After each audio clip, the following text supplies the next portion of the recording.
शैतानिर्रजीम बिस्मिल्लाहिर्रहमानिर्रहीम। अस्सलाम वालेकुम गाइस, आज मैं आपको बीफ शामी कबाब बनाना सिखाऊंगी जो बहुत ही मज़ेदार और रेशेदार होते हैं।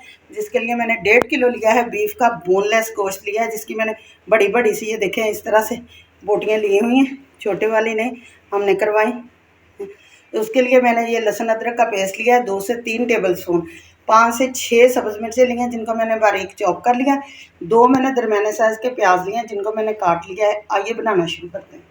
कुकर में मैंने घी शामिल कर लिया है, तकरीबन जैसे हम सालन बनाने वाला, ये देख सकते हैं आप लोग चम्मच जो होता है, ये मैंने 1.5 इसमें शामिल किया है। अब हम इसमें प्याज शामिल करेंगे। इसको हम ब्राउन नहीं करेंगे, ना ही हम इसका कलर चेंज होने का इंतज़ार करेंगे। इसको बस थोड़ा सा फ्राई करेंगे ताकि इसका कच्चापन जो है वो निकल जाए। प्याज हमारा थोड़ा सा सॉफ्ट हो गया। अब हम इसमें गोश्त भी है वो भी शामिल कर लेंगे इसमें सारा, और साथ ही हम इसमें ये मेरे पास है लहसुन अदरक का जो पेस्ट है हमारा, ये भी शामिल करेंगे। दूसरे स्पाइसेस में इसके बाद शामिल करेंगे, इनको हम थोड़ा सा फ्राई कर लेंगे।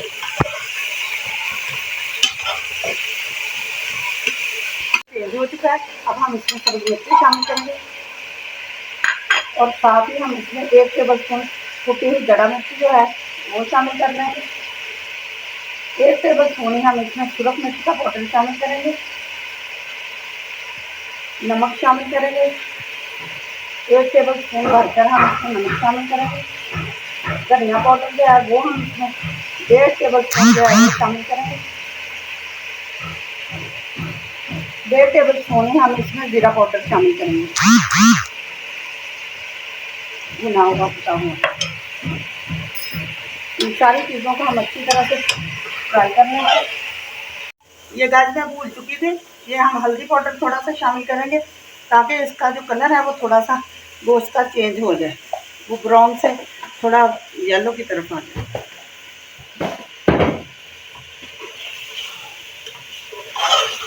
दो मिनट हो चुके हैं हमारे सारे मसाला जात को भूनते हुए। अब हम क्या करेंगे, अब हम इसमें पानी शामिल करेंगे।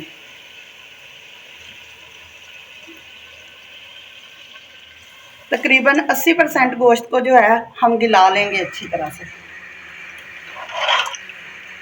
इसका हम वेट लगा देंगे।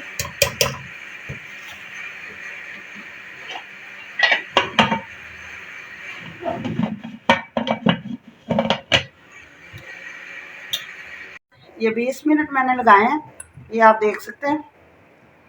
ये गोश्त हमारा किस कदर टेंडर हो चुका है। अब हम इसमें दाल शामिल करेंगे। ये जो कसर रहती है ये हमारी दाल में हो जाएगी। 3 पाव मैंने दाल ली है, इसको हम शामिल करते हैं। ये दाल मैंने 2 घंटे पहले मैंने भिगो के रखी थी। अगर ये भिगोई ना होती तो फिर हम इसको गोश्त के साथ ही शामिल कर देते।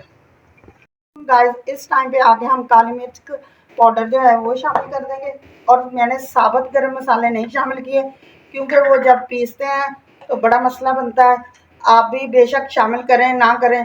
ये 1 टेबल स्पून भर के हम इसमें गरम मसाला जो है ये शामिल कर देंगे। अब हम दोबारा से कुकर लगाएंगे, इसको 10 मिनट के लिए पकाएंगे। ये देखें गाइस 10 मिनट हो चुके हैं, हम खोल लेंगे। ये देख लें आप लोग दाल हमारी किस कदर हो चुकी है, ये देख सकते हैं। इसको हिलाएंगे। अब हम इसको बाहर निकाल लेंगे।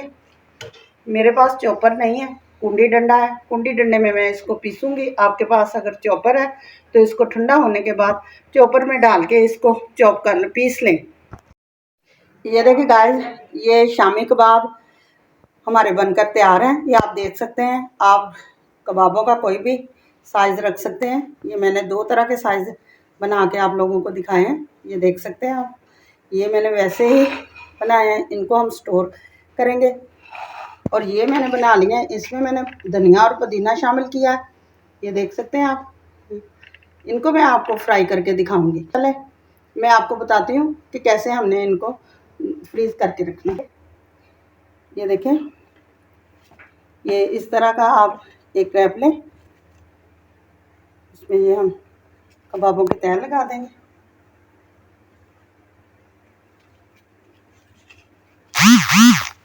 इसकी दूसरी तह लगा लेंगे। ये मैंने रख लिया रैप पर।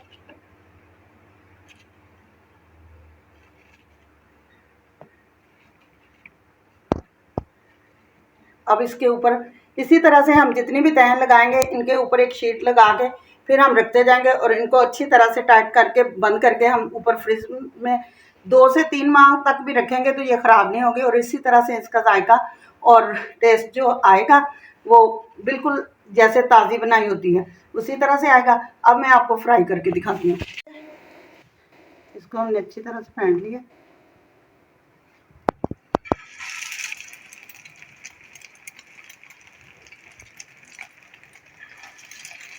अंडे में हम डिप करते जाएंगे तो रखते जाएंगे। अगर आप लोगों ने ब्रेड क्रम्स लगाने हैं तो वो भी लगा सकते हैं।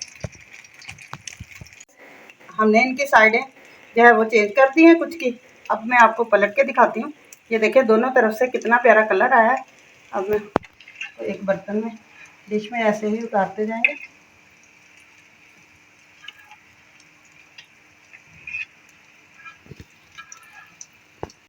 रेशमी शामी कबाब जो है वो हमारे बनकर तैयार है।